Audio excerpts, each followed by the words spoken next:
A parliamentary report has dismissed claims of two-tier policing. That's the word that the far right love throwing around every single day without actually understanding what it means. This was in response to the violent disorder following the murder of the three girls at Southport last year by Axel Rudiger-Barner. The Home Affairs Committee found no evidence at all that the police treated individuals differently based on political beliefs.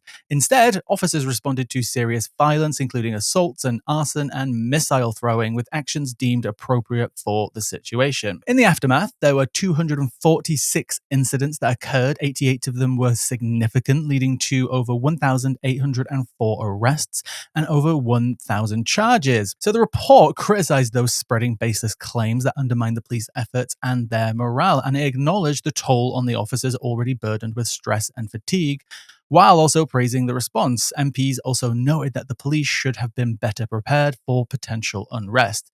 Now, the report highlighted how bad actors exploited the tragedy and stressed the need for improved communication strategies, especially an age of fast-moving social media misinformation and also disinformation. Novel, how do you think the far right are going to respond to this? Because they don't really care, do they, what any official report says, because the entire system is two-tier. Yeah, I unfortunately don't think it matters that much. Of course, this being published as a report is quite consequential in uh, general like fact checking and genuinely just airing things on things like BBC, Sky News. However, we do live in a post-truth world. And when you have spheres of online radicalization that are subject to only people's feelings and they prey on said feelings, and you have billionaires like Elon Musk who basically turn social media into their own echo chambers and vessels of misinformation, unfortunately, if you're already within that sphere and you have a preconceived notion that politics and the police system is two-tiered towards you, when this report comes out, you're just going to deny it and you will keep denying it. And like you said, it's because of the speed of which misinformation not only travels, but specifically travels online. I still met a guy last week who believes that Axel Rudiger-Barner was a Muslim. He was a migrant who came over on a boat. We know these things aren't true. They're provably not true. I also met another guy a couple of weeks ago who still believes, which was a false Twitter rumor, not even a rumor, they provided crappy fake documents, but I'll get to that in a second, that Keir Starmer was actually the person who got Axel Rudiger-Barner's father into the country. And again, all of these things are very easily improvably true and have been debunked. Even by the Daily Mail, they did an entire spread on this, right, proving how all these lies were lies and where the misinformation came from. And that's even from the Daily Mail. We're at a point now where these people are so ingrained into the Twitter online sphere and whatever else it is that they get their information from that they're not even getting to the Daily Mail anymore, right? Like that's probably too left for them. And anytime these things happen, we're seeing it now, right? It's 10 months on, is about, yeah, April, May, June, yeah, like 9 months on since Southport, and there are still massive chunks of misinformation that are out there that people haven't been corrected on because they're not in a place where they're ever going to find accurate information. There's only so much we can do within the current political sphere. Of course, you do have the Murdoch press and you have billionaires, millionaires backing large parts of UK media.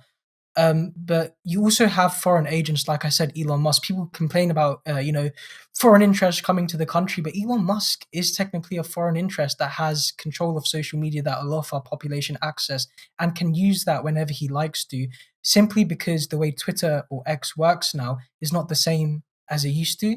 Not only is community notes sometimes unrecognizable in terms of the truth that people are checking, but also, you have Elon Musk letting a slurry of accounts basically just thrive. You know, neo-Nazi accounts, complete right-wing accounts. I mean, if you take a look at a lot of his followings, they are linked to straight up accounts that are saying Hitler wasn't a bad guy.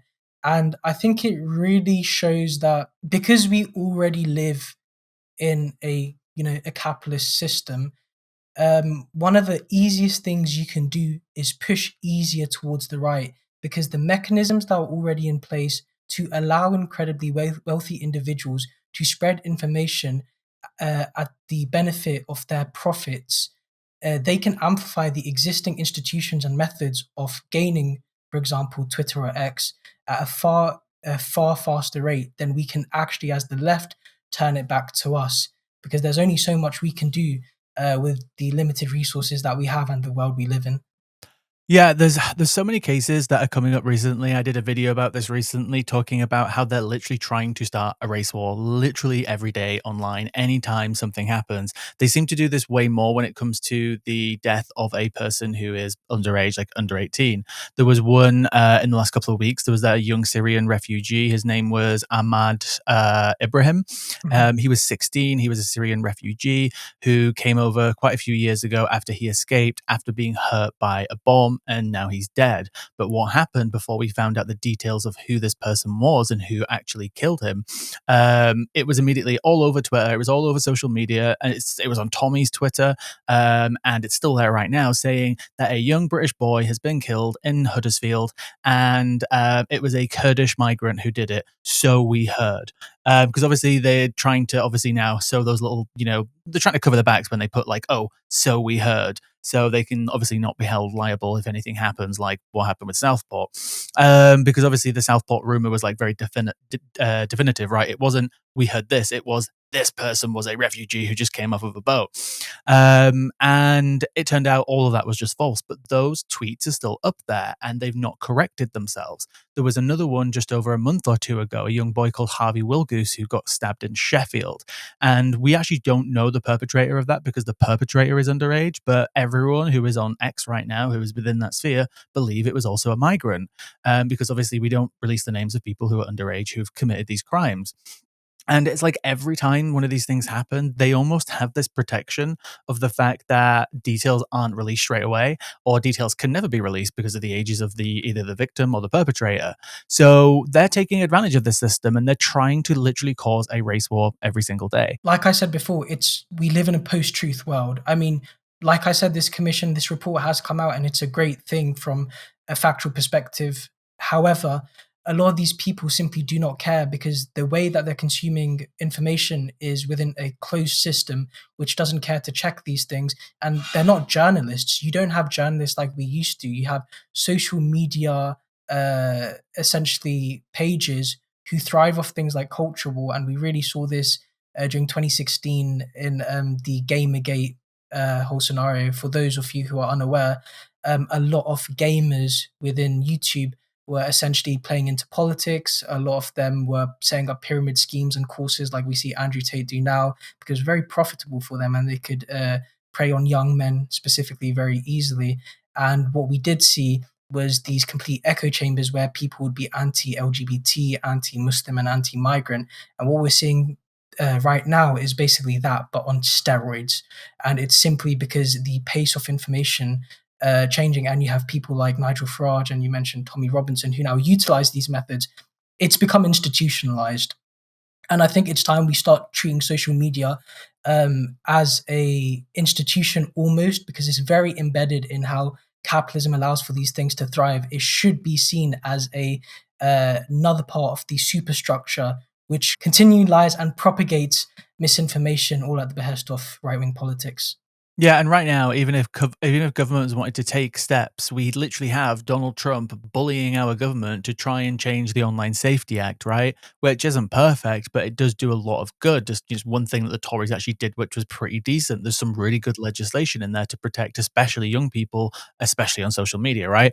But the issue that we have is that if we decided right now that we're going to regulate social media further and hold people accountable in whatever ways that we could, we would probably have Trump leaning all over us and threatening us. Or even if countries came together to try and legislate together to make some change, we would probably have Donald Trump again trying to bully all these countries, whether it's through sanctions or tariffs or any of these things. So I don't even know how we're going to make this change. There's some things I would love to see, which is something that I used to vehemently be against, which is making sure that people who are online are identifiable, not necessarily where I can immediately identify them myself, but that if they do something that is wrong or illegal and they need to be held accountable, that authorities can access very easily who that person is. They have to be a verified person and a verified person of the country that they're claiming to be in. One of the reasons I say that is because the Inevitable West account, obviously a couple of months ago, was discovered to be some like Indian crypto guy who's like currently, I think, under arrest or under investigation in, I think it's the UAE, for fraud or something. And he is just literally just trying to divert these people towards like cryptocurrency while being like a right wing extremist. So we need to be able to identify these people. The other thing that I'd like to see implemented is that if people have engaged with something that is provably misinformation, that it somehow like notifies them in some sort of way, like this post that you liked, actually, here is an update about it, and this is completely wrong. And I'd also like to see social media companies bring in, I think this is the key one, bring in like strikes, not in the sense of the way TikTok does it. If anybody's on TikTok, me and Nuffle knows it's very sensitive. It's a very sensitive and very unfair system. But if somebody is out there repeatedly lying and their account has to be repeatedly fact checked and flagged, it needs to be banned and warned, and it needs to go through a stage, because the person out there who is repeatedly putting out misinformation needs to be punished in some way. And I used to be against this novel. I used to be completely against this because the idea of an anonymity online is that there are people out there who want to get information out there which is useful, like whistleblowers or people from corrupt countries, and they need that level of I can't say. I feel like Finding Nemo, like an enemy, and they need it. But I think that harm is less now than what it would be if we were able to identify people on social media, because the harm is just too harmful. I think just one last thing I want to say on it is you also have, like you said, the ability to identify people. But I think it also needs to be shown if there's a think tank uploading content, because you have these massive think tanks like Praga U or Turning Point USA, and ones that ally up with Suella Braverman and allow her to speak in America, but also create clip content for the UK. They need to be flagged. And that it doesn't mean that you need to essentially say this person is a right wing, far right extremist. No, you need to simply be honest. Turning Point USA is a political think tank that is comprised of different influencers and journalists which own other platforms, because think tanks themselves are really good at pushing misinformation. And you have people like Charlie Kirk, Ben Shapiro, who are featured on this. And now you have people like Suella Braverman, who are going over to the United States now to voice their similar opinions. And they need to be flagged as political institutions which are trying to essentially lobby their way into places like Congress within America, but also invite British politicians to spread the same thing back here. And until we don't have that, until most people don't know what think tank is online, you're going to have people going deeper down into these rabbit holes and echo chambers. Support independent media, support social justice that's there on social media. Thank you. Turn left.